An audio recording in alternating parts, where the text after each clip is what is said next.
All right, so way before movie night, streaming, even TV was a thing, film was just a flicker. In 1888, a few seconds of people walking through a garden became one of the first motion pictures ever recorded. That footage, captured by French inventor Louis Le Prince, helped spark what would become the global film industry. Fast forward, although Hollywood is known worldwide for making movies, India actually produces the most films. The 18th annual Indian Film Festival of Houston is honoring France, the birthplace of cinema, alongside India, with films, conversations, and even a little French cuisine. Joining us, Sutapa Ghosh, founder and executive director of Indian Film Festival of Houston, and Keyvan Mashayek, yes. Keyvan Smith, with Producers Without Borders. Mashayek, we just talked about this before the show. I said if I mess it up, I'm just going to call you Smith. Man, you just butchered my name. I just butchered your name. Mashayek. There you go. Thank you so much.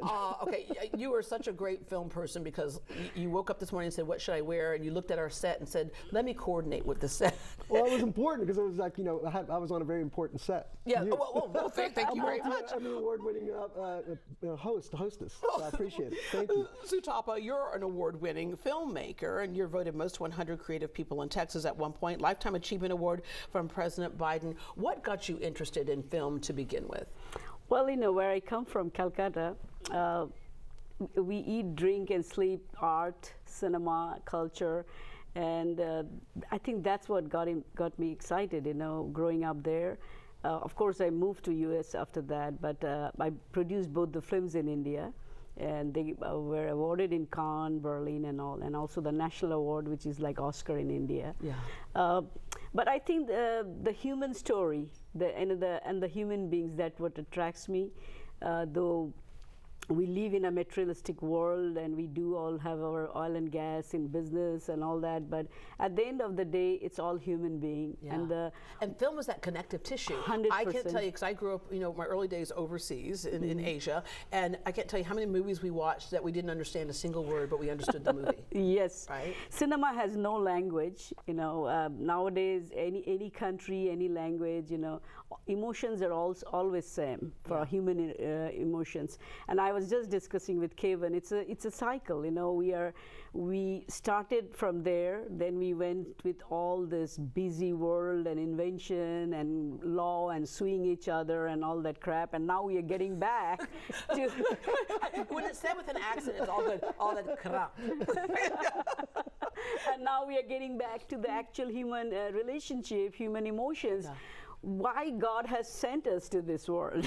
All right, Keyvan Mashayek. Wow, okay. All right. Drag it out, Deborah.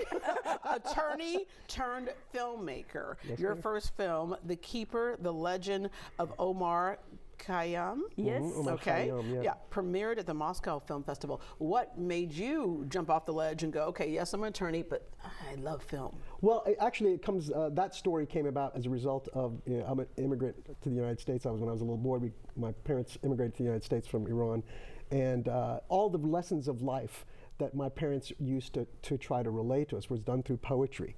Mm-hmm. And one of the preeminent poets at the time was this 11th century mathematician, astronomer, poet named Omar Khayyam. And he's actually a scientist, but he was not known for his poetry until the mid-1800s, when Edward Fitzgerald paraphrased or translated his poetry into English, and it became the Rubaiyat of Omar Khayyam.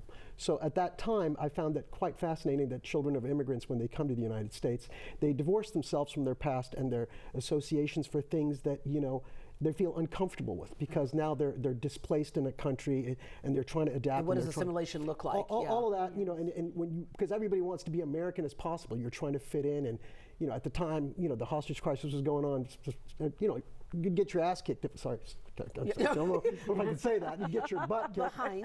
Yes.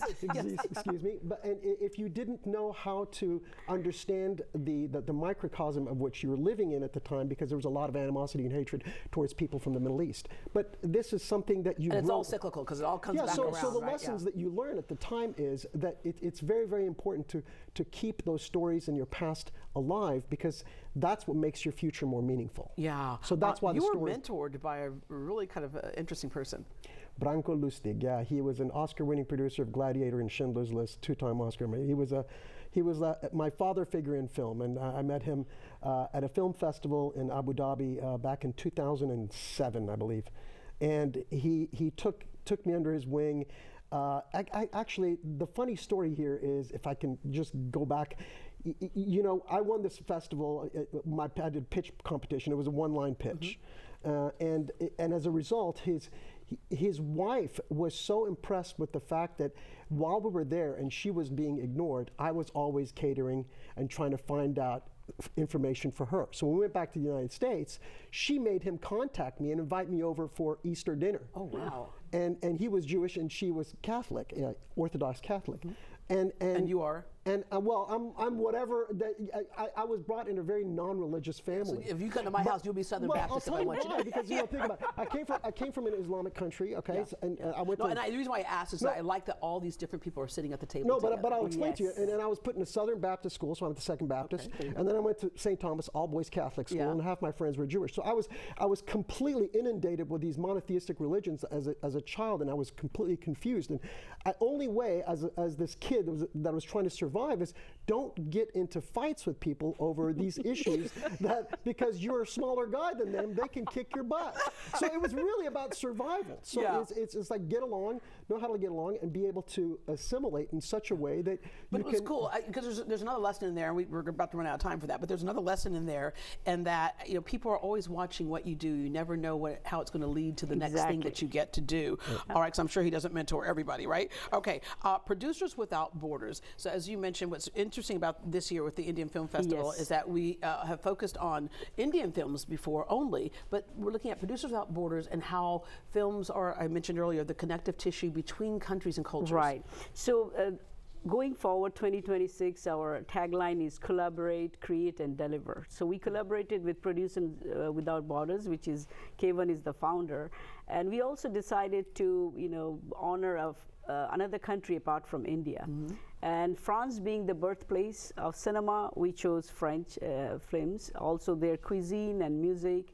And also, we have collaborated and partnered with the Indian consulate. The Consul General of India, Houston, is officially part of us.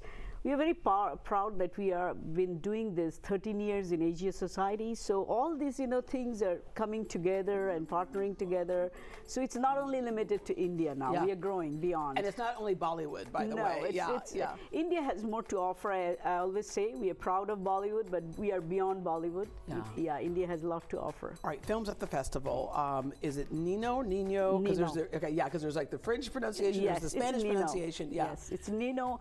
It's an excellent film, and the director Pauline Lacoste, she's actually made this. This is her first feature film. She's 37 years old. Already got awarded in Cannes and Toronto, but just got a nomination for 4 César Awards in France. César Award is just like Oscar in France, wow. national award. All right, I was going to say the next film, I was going to say Soul Train. Yeah, we all need It's that. Soul Trip. It's Yeah. Soul Trip, not Soul Train. But And yeah. we all need that. Yeah, we all need to get out of our busy world and go and research and reinvent ourselves. It's a very beautiful short film. I think everybody will like the journey of that soul trip. Toward inner harmony in our chaotic world. Yes. And then there's the Patel Motel story. People may be knowing or not that 60% of hotel and motels in the United States is owned by Indians. And Patel is a last name which owns most of the hotels, though not all. And it's a beautiful short documentary that tells how it started, who it started with, and where they're heading. And you'll find that in many cultures, when they hit the ground running in a new country, that they can Yes, gravitate yes. toward a certain But industry. Yeah, that they are gives very them their footings. enterprising. The people from Gujarat, where our Prime Minister is also from Gujarat, so they are very, very enterprising, and they did extremely well for themselves. Yeah. But the storyline is very surprising. What I used to think about them, it's not how it worked out. And then quickly, the feature film. The feature film Fulé, again, it's set in the British rule, how gender inequality and everything worked in that time of age. But she was the first female teacher who comes out of that crisis, and how her husband supports, and she became the first female teacher in India. All right, I'm going to end with you. We look at film as sometimes as simply entertainment, going to the movies, right? What is it really over time, and why is it so important in society? I think the most obvious answer is it's a record of a story that you want to be able to pass on to the next generation. And if you have that privilege, and if it makes you think, if it makes you feel, it becomes a documented way where it's memorialized permanently.